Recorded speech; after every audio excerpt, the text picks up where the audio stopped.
Les ESAT, ces centres d'aide par le travail, accueillent dans leurs ateliers des personnes en situation de handicap. Mais aujourd'hui, l'objectif est d'aller plus loin et d'encourager leur embauche au sein des collectivités ou des entreprises.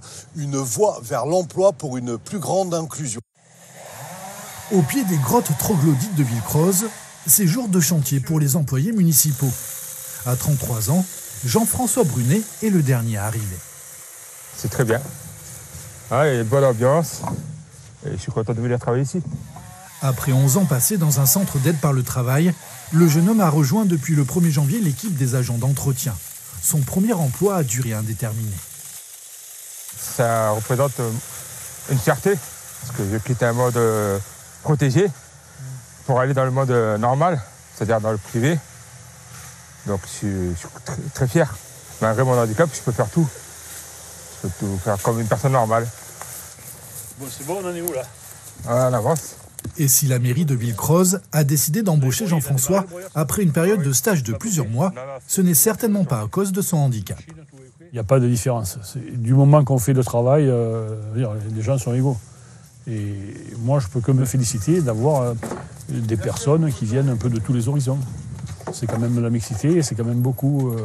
Ça permet aussi aux gens de comprendre certaines choses. À quelques kilomètres de là, les ZAD de Salerne. L'établissement accueille une trentaine de personnes en situation de handicap.